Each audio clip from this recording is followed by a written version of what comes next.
nossa, na nossa reunião, né, com os núcleos de vigilância epidemiológica das regiões de saúde e os núcleos de vigilância hospitalar.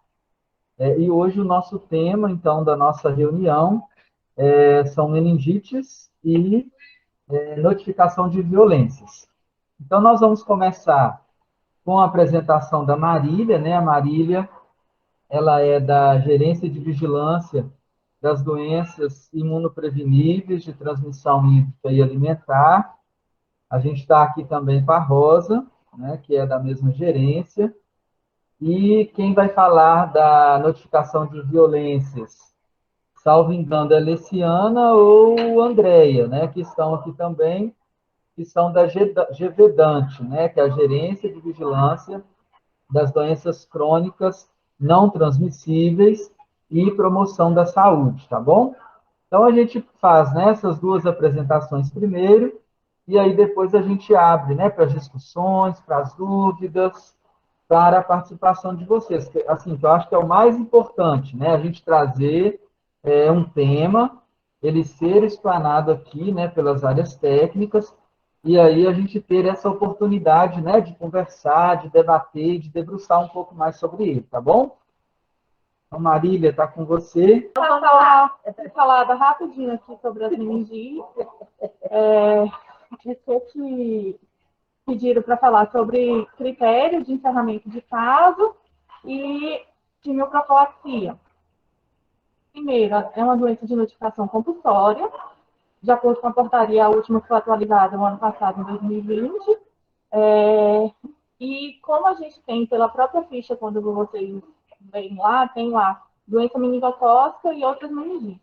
A doença meningocócica, ela tem um prazo de notificação diferente. Ela tem uma notificação que ela é imediata, então tem até 24 horas para ser notificado. Em relação aos outros agentes, principalmente as outras bactérias que não são Streptococcus, pneumonia e Haemophilus, elas são de notificação semanal. Então, ela não tem o mesmo prazo de 24 horas para ser comunicado. É de responsabilidade do Serviço de Saúde notificar o caso suspeito. Qualquer profissional, tanto público como privado ou laboratório, qualquer pessoa do Serviço de Saúde, ela deve ser responsável pela notificação e comunicação dos casos. Para onde vocês vão notificar? Para a equipe de vigilância do hospital, o primeiro local, e, consequentemente, posterior, o fluxo segue para a gerência aqui e para o CIEV durante a noite, final de semana e feriado. O que é considerado um caso suspeito? Qual que é a definição de caso? Ele divide basicamente em dois tipos, para maiores de 1 ano e para menores de 1 ano. Todas as pessoas acima de 1 ano de idade, eles consideram com febre, cefaleia, vômito, rigidez de nuca ou outros sinais de irritação meninge, além de convulsões ou manchas vermelhas no corpo. E nas crianças menores de 1 ano, tem que ser considerados sinais inespecíficos, como irritabilidade, choro persistente, abalamento de fontanela, que são indícios que pode estar ocorrendo um processo inflamatório nas meninas. Marília, estou falando aqui que a tela não está passando. Vamos ver aqui. Vou ver aqui no chat. Não está mostrando para vocês?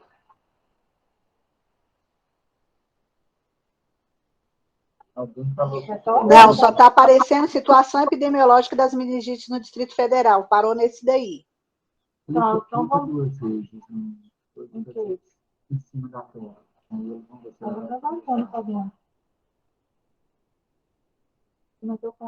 Eu acho que dá um S, porque acho que é melhor a gente colocar como, sem ser uma janela, a gente colocar na... Ó, tinha atualizado. Pronto, passou. Aí, agora está passando. Está passando? Deixa eu botar aqui, vai. Está aparecendo? Não, agora não. Agora parou naquele caso suspeito. Não, caso suspeito, ela está aí. Não, mas a tela está diferente, tá vendo? Ela estava na tela anterior. Deixa eu botar aqui, vai. Assim vai. Assim Então, vai. deve ser assim. Então, tá certo agora, gente? Agora dá para ver assim? Ou não? Sim. Agora tá ok. Colocaram aqui, tá ok.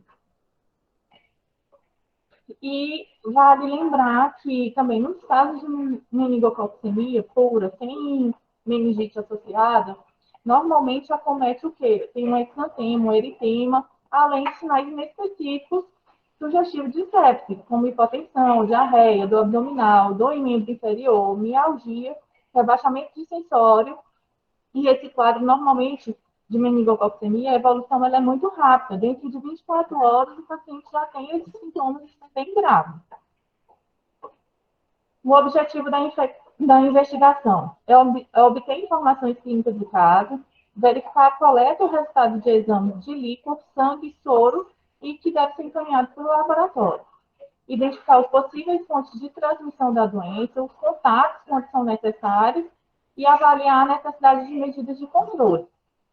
Por quê? Quando eu faço a investigação, eu tenho a história clínica, eu tenho a coleta de material, pelo menos o exame rápido de bioquímica, citologia e bacterioscopia, já dá uma noção se aquele caso vai precisar ou não de alguma medida de controle de quimioprofilaxia. Adriana está dizendo que está pequeno na tela. É porque eles estão pedindo para colocar no modo apresentação, mas no modo apresentação não está indo. Só se a gente tentar colocar, volta lá para interromper a apresentação, que a gente, ao invés de a gente colocar como tela, clica aqui. E parar a apresentação. Tenta colocar de novo, aí nós vamos colocar como tela inteira. Aí você pode clicar aqui de novo. Compartilhar, né? Não, seleciona essa primeiro, compartilha. Aí você vem aqui agora. Isso, aí você vai lá, naquela, fecha esse xizinho aí e clica de novo. Vamos ver se agora tá. Tá aparecendo ou não? Pronto, agora tá aparecendo. Melhorou agora, gente? Clica na tela de lá. Clica 2 vezes. Não, tá a mesma coisa. Tá ainda ou não? Não, mas tá apresentando. Vê se... Tá passando? Tá, agora tá passando. Nessa tela aí mesmo. Aqui eu coloquei a ficha e coloquei os principais pontos que quando você olha a ficha rapidamente, eu sei que você precisa ter um preenchimento adequado para que já te dá uma noção em relação àquele caso. Na primeira coisa, em relação ao agravo da doença, a classificação. Se eu já penso que é uma doença meningocócica ou se é outra meningite. Aqui, o 1 e o 2, ele já dá uma noção mais rápida se aquilo ali você vai precisar ou não de quimioprofilaxia inicialmente. Em relação aos dados aqui da ficha. E aqui é o normal, a notificação individual com os dados pessoais, que isso aqui eu não coloquei como mais importante, porque pressupõe que isso já esteja preenchido e atualizado com os dados do paciente de residência dele. Em relação aos dados complementares do caso, a data da investigação e aqui, logo após a data da investigação, qual a situação vacinal dele. Por que isso aqui é importante? Porque várias causas de meningite, como a gente vai ver ali nos critérios de confirmação, elas estão relacionadas com a vacinação. Se o paciente está vacinado, teoricamente, é mais difícil dele ter uma meningite causada pelo aquele agente. E o que a gente observa na ficha é que esse campo é um dos campos que 90% deles vem como ignorado. E é muito ruim, porque quando você vai fazer uma análise, você não consegue fazer o cruzamento de dados, porque o dado não tem consistência. Em relação a doenças pré-existentes, a gente sabe que algumas doenças, principalmente algumas doenças imunossupressoras, elas estão relacionadas com algum tipo de meningite mais específico, principalmente nos pacientes portadores de HIV. Se tem relação com caso suspeito ou confirmado de meningite até 15 dias antes do início de sintomas. Por quê? Porque se ele tiver vínculo com outro caso, eu posso estar lidando com um surto. E eu preciso saber onde que foi esse contato. Se é no domicílio, se é em casa, se é no trabalho, se é na escola, se é na creche, para poder a gente fazer esse link. e os dados desse contato.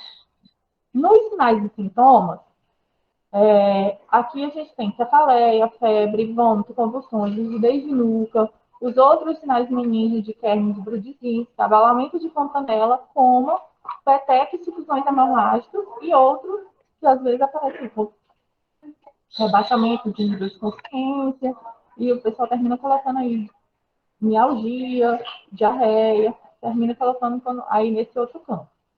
Aqui, quando você pega um caso que ele não tem febre, e aqui está como 2, provavelmente isso aqui vai ser dificilmente isso aqui vai ser uma meningite. Porque faz parte do quadro ter febre associada. Petecas e sufusões hemorrágicas, quando isso aqui está marcado, automaticamente isso aqui a gente já sabe que tem indicação de fazer quimioprofilaxia nos contatos, porque provavelmente estamos diante de um quadro de doença meningocócica. Em relação aqui na complementação da ficha, ocorreu hospitalização, todos os casos suspeitos de meningite, ele tem que estar internado. Ele tem que ter tratamento, porque o tratamento é internado com antibióticos, terapia venosa. Se ocorreu punção lombar ou não, e os resultados laboratoriais de cultura, de bacterioscopia, contra imunoeletroforese, que é esse campinho aqui de cima, a gente não faz há muitos anos já que não é feito mais esse teste. A aglutinação pelo látex, ela é feita no LACEN, ela é centralizada.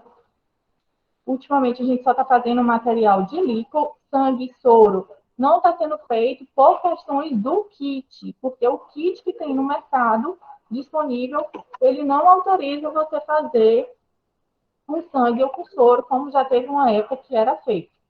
O isolamento viral, licoefezes, isso aqui basicamente é feito no laboratório de referência nacional, principalmente para a pesquisa de enterovírus, que vai para a Fiocruz, e o PCR que a gente faz aqui, de líquido, de sangue, de soro, de plasma, pode ser feito também. E qualquer material desses aqui que seja enviado para o LACEN é processado. O PCR, ele é feito de rotina, semanalmente, e ele é feito de todo o material que entra no LACEN, independente de ser suspeito ou não para doença meningocócica, ou para pneumococo, ou para hemófilos, apesar do exame ser específico para esses 3 agentes. A bacterioscopia, ela deve ser feita no local de atendimento do paciente, é um exame que é feito rapidamente e que ele dá uma resposta boa. A partir do momento que eu encontro na bacterioscopia diplococo gram-negativo, eu estou pensando e inferindo que aquilo ali é uma doença meningocócica. Então, é outra maneira que a gente tem de indicar quimioprofilaxia caso não tenha lesão petequial ou equimose. A classificação do caso.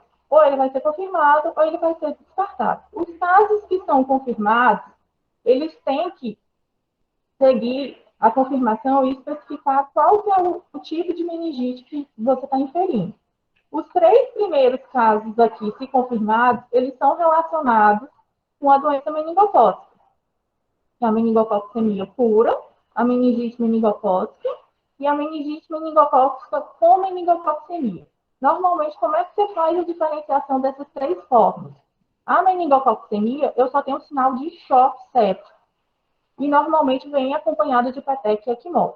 A meningite meningocócica pura, eu não tenho um sinal de choque séptico, eu tenho uma meningite e que nela eu vou identificar o agente. Pode até ser que eu venha uma peteca e equimose aqui, mas não é o mais comum.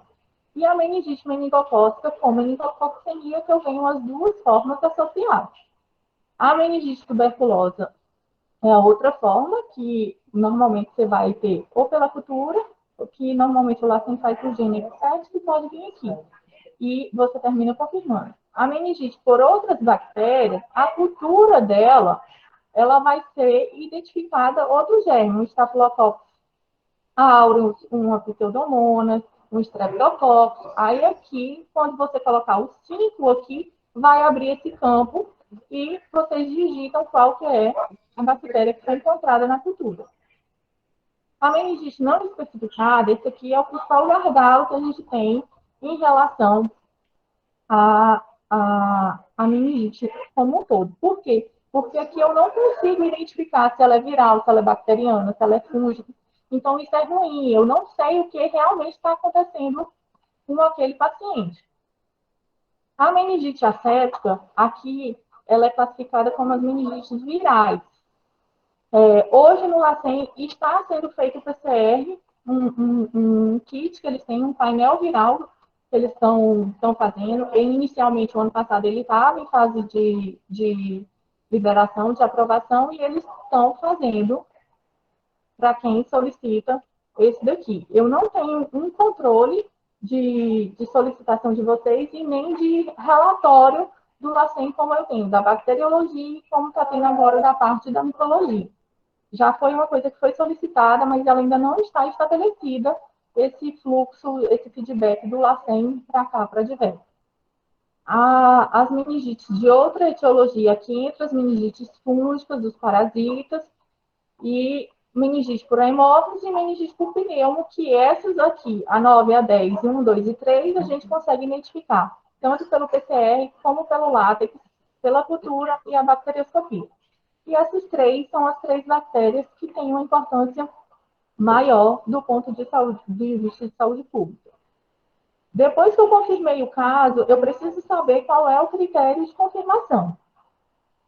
Se foi cultura, se foi o látex, se foi clínico, se foi bacterioscopia, se foi o químico citológico, se foi um clínico epidemiológico, isolamento viral, PCR, ou outros. Aqui pode ser o quê? Pela necrópsia, material de tecido, que vai ser analisado depois, mas a maioria dos casos termina sendo um PCR ou um látex ou cultura. O clínico, ele pode ser utilizado? Pode ser utilizado, mas ele não é o ideal, porque nós temos laboratório disponível e que possa ser feita a identificação desse agente.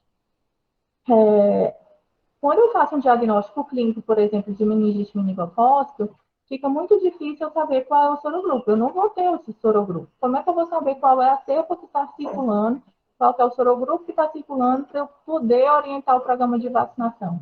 Então, o ideal é que todos os casos suspeitos sejam coletados material. Pode até ser que você não consiga identificar mesmo com material, mas a chance de identificação aumenta bastante, né?